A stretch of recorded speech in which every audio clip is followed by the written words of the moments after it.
saya mau cerai. Wow. Loh kok nggak jawab? Hah?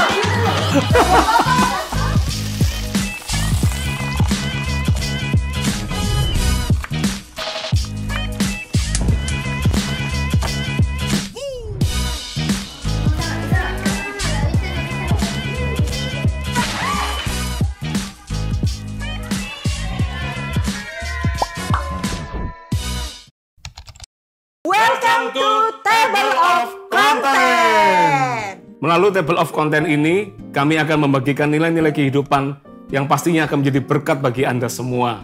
Sekaligus kita juga dapat melihat apapun profesi dan keluarga kita bisa memiliki keluarga yang baik, sehat, dan berbahagia. Nah, di kesempatan ini kita juga akan membahas topik-topik yang lagi hot dibicarakan, yaitu the word of marriage. Jadi buat setiap Anda semua, yang ini adalah kebutuhan setiap Anda harus selalu stay tune di acara ini. Sesi kali ini, apa yang akan kita bahas? Coba kita lihat. Pak, saya mau cerai. Wow. Loh kok nggak jauh? Hah? Gitu loh. Oh ya, dengan adanya pandemi ini, beberapa grafik kehidupan di dunia ini sangat berubah. Contohnya di Wuhan. Hari-hari ini banyak terjadi angka perceraian yang cukup banyak karena status pandemi ini membuat mereka diisolasi. Yang biasanya mereka nggak pernah di rumah, mereka bekerja. Tapi sekarang menjadi bersama-sama justru mereka terjadi banyak perceraian. Karena itu kita bahas hari ini ya tentang the word of marriage. Ini ada beberapa pertanyaan nih dari setiap pemirsa. Mari kita sama-sama baca ya. Pertanyaan pertamanya. Boleh tidak orang yang sudah menikah itu bercerai?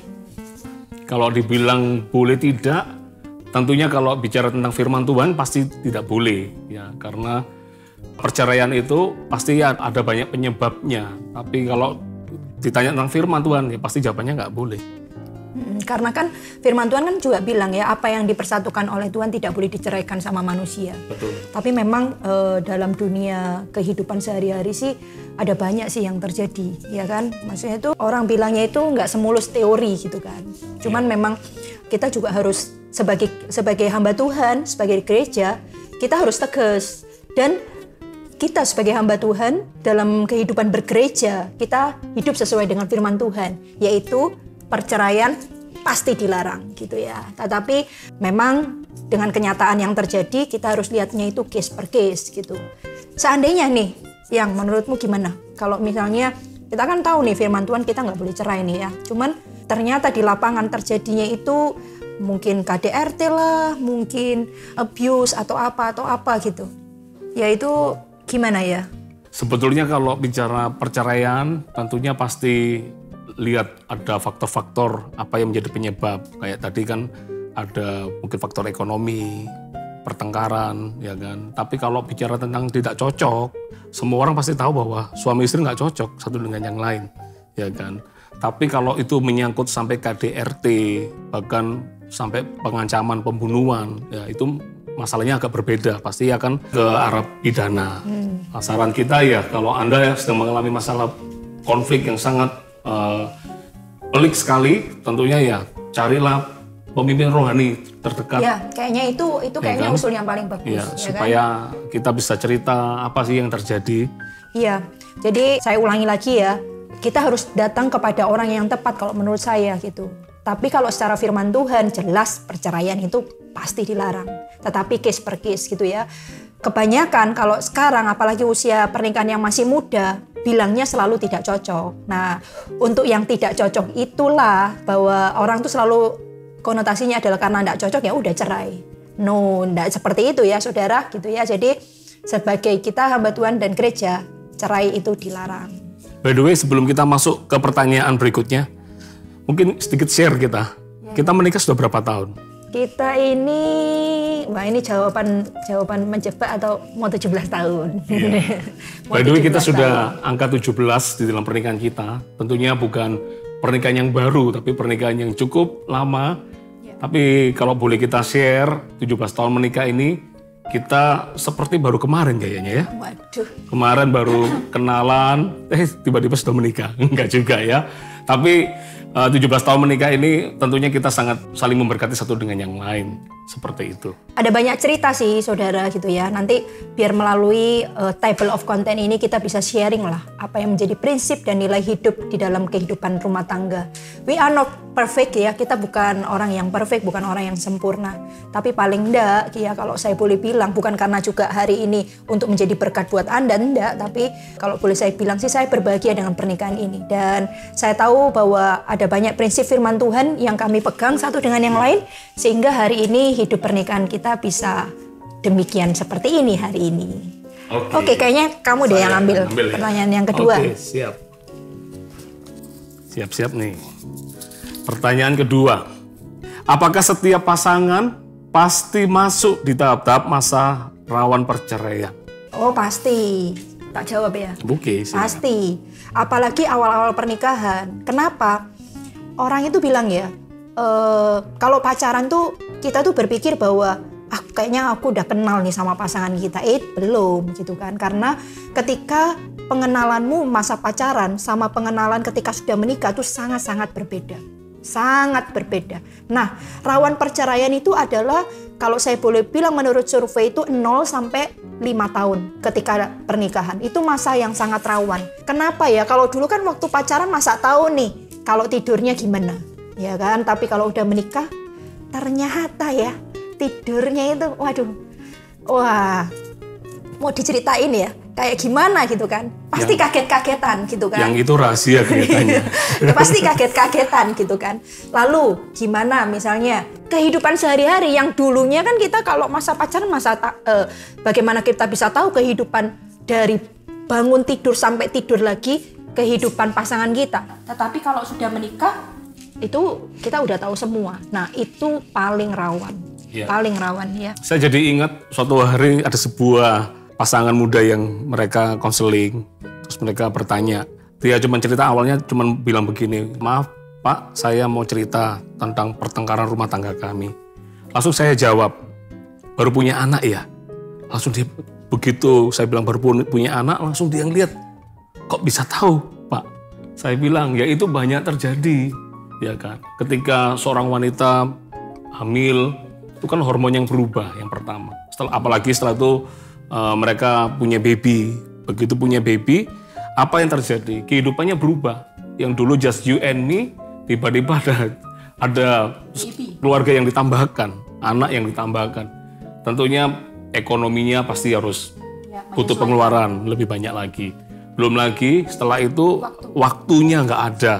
Bukan dibilang apakah ini nggak cinta ya, enggak sebetulnya. Ya karena perubahan itulah yang mereka nggak pernah sadari. Seperti itu. Makanya tadi dikatakan 0 sampai 5 tahun itu konflik itu akan rentan sekali ya di situ ya. Seperti itu. Karena juga fokus pasangan jadi berubah, terutama mungkin yang wanita ya, karena dia kan melahirkan gitu. Jadi fokusnya berubah dari suami itu ke anak gitu. Makanya sebenarnya banyak sih lubang-lubang yang harus diwaspadai dalam kehidupan suami istri, bener kan? Iya kan? Namanya suami itu tidak boleh digantikan sama anak. Jadi kita harus pegang itu sampai forever ya, sampai selama-lamanya. Karena kalau misalnya ada kan pernikahan yang bilang gini, aku nih menikah sama kamu nih cuman karena anak loh ya, itu salah juga ya kan. Jadi makanya kenapa nanti kalau anaknya udah gede-gede dia akan memilih untuk bercerai. Jadi kenapa rentan 0 sampai 5 tahun? Ya karena masih penyesuaian nih, kaget-kagetan nih, ya kan? Baik pribadinya, keluarga besarnya, semuanya, kebiasaannya, karakternya apalagi. Pasti pernikahan yang pertama itu konfliknya mesti bilang gini, loh aku kok kaget ya, ternyata kamu orangnya kayak gitu ya. Selalu kayak gitu, kamu ternyata begitu ya gitu. Kenapa? Ya karena kaget-kagetan gitu. Ternyata pasangan saya seperti ini.